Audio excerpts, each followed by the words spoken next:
ಕನ್ನಡದ ಋತಿಕ್ ರೋಷನ್ ಅಂತ ಮೊದಲು ಬರೆದವ್ರು ತಾವು. ಸೊ ಅಂತಹ ಹುಡುಗ ಹಿಂಗಾದ ಅಂತೇಳಿ ಯಾಕಂದರೆ ತುಂಬ ಎಮೋಷನಲ್ ಆಗಿದ್ದೀರಾ, ಕಣ್ಣೀರು ಆಗ್ತಾ ಇದ್ದೀರಾ?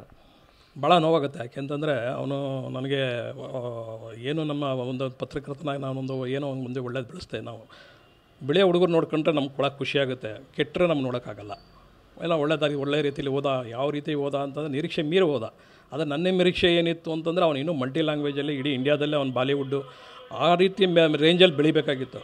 ಅವನು ಅದನ್ನು ಸಿಸ್ಟಮ್ ಇಟ್ಕೊಳ್ಳಿಲ್ಲ, ಇಷ್ಟಕ್ಕೆ ಸೀಮಿತ ಆಗ್ಬಿಟ್ಟ. ಅವನೇನಾದ್ರು ಸ್ವಲ್ಪ ಗೈಡೆನ್ಸ್ ಕೊಡೋರು ಒಬ್ಬ ಒಳ್ಳೆ ವಿವೇಕಗಳಿದ್ದಿದ್ದರೆ ಅವನಿವತ್ತು ಈ ಥರ ಒಂದು ಕೆಟ್ಟ ಪರಿಸ್ಥಿತಿ ಸಿಗೋತಿರಲಿಲ್ಲ. ಸಿನಿಮಾನೇ ಒಂದು ವೃತ್ತಿಗೆ ಅವನು ಚಾಲೆಂಜಿಂಗ್ ಆಗಿ ತೊಗೋಬೇಕಾಗಿತ್ತು. ಚಾಲೆಂಜಿಂಗ್ ಅಂದರೆ ಬರೀ ಇಷ್ಟಕ್ಕೆ ಸೀಮಿತ ಅಲ್ಲ, ಕುಡಿಯೋಕ್ಕೆ, ತಿನ್ನೋಕ್ಕೆ, ಯಾರು ಹುಡುಗರ ಜೊತೆ ಪಟಾಲ ಓಡಾಡೋಕ್ಕೆ ಆ ಚಾಲೆಂಜಿಂಗ್ ಅಲ್ಲ. ಚಾಲೆಂಜಿಂಗ್ ಎಲ್ಲಿಗಿರಬೇಕಾಗಿತ್ತು? ಅವನು ವೃತ್ತಿಲಿ ಇರಬೇಕಾಗಿತ್ತು. ಆ ವೃತ್ತಿಲಿ ಅವನು ಮತ್ತೆ ಅವನು ಆ ಡೆಡಿಕೇಶನ್ ಇಟ್ಕೊಂಡು ನಾನು ಬರೀ ಕನ್ನಡ ಚಿತ್ರರಂಗಲ್ಲ, ನಾನು ಇಡೀ ಇಂಡಿಯಾದಲ್ಲೇ ನಾನು ಚಿತ್ರರಂಗದಲ್ಲಿ ನಾನು ಮೆರಿತೀನಿ ಅನ್ನೋದು ಒಂದು ಅವ್ನ ತಲೆಯಲ್ಲಿ ಇಟ್ಕೊಂಡಿದ್ರೆ ಅವನು ಇವನ್ನೆಲ್ಲ ಬೆಳೀತಿದ್ದ.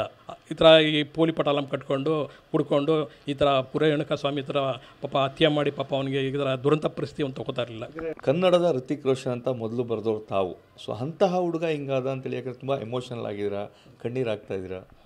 ಭಾಳ ನೋವಾಗುತ್ತೆ. ಯಾಕೆಂತಂದರೆ ಅವನು ನನಗೆ ಏನು ನಮ್ಮ ಒಂದು ಪತ್ರಕರ್ತನಾಗಿ ನಾನೊಂದು ಏನೋ ಮುಂದೆ ಒಳ್ಳೇದು ಬೆಳೆಸ್ತೇವೆ. ನಾವು ಬಿಳಿಯ ಹುಡುಗರು ನೋಡ್ಕೊಂಡ್ರೆ ನಮ್ಗೆ ಕೊಡೋಕೆ ಖುಷಿಯಾಗುತ್ತೆ, ಕೆಟ್ಟರೆ ನಮ್ಗೆ ನೋಡೋಕ್ಕಾಗಲ್ಲ.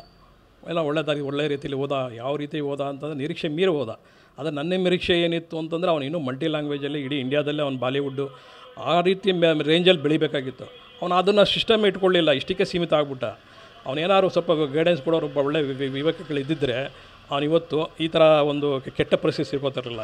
ಸಿನಿಮಾನೇ ಒಂದು ವೃತ್ತಿಗೆ ಅವನು ಚಾಲೆಂಜಿಂಗ್ ಆಗಿ ತೊಗೋಬೇಕಾಗಿತ್ತು. ಚಾಲೆಂಜಿಂಗ್ ಅಂದರೆ ಬರೀ ಇಷ್ಟಕ್ಕೆ ಸೀಮಿತ ಅಲ್ಲ, ಕುಡಿಯೋಕ್ಕೆ, ತಿನ್ನೋಕ್ಕೆ, ಯಾರು ಹುಡುಗರ ಜೊತೆ ಪಟಾಲ ಓಡಾಡೋಕ್ಕೆ ಆ ಚಾಲೆಂಜಿಂಗ್ ಅಲ್ಲ. ಚಾಲೆಂಜಿಂಗ್ ಎಲ್ಲಿಗಿರಬೇಕಾಗಿತ್ತು? ಅವನು ವೃತ್ತಿಲಿ ಇರಬೇಕಾಗಿತ್ತು.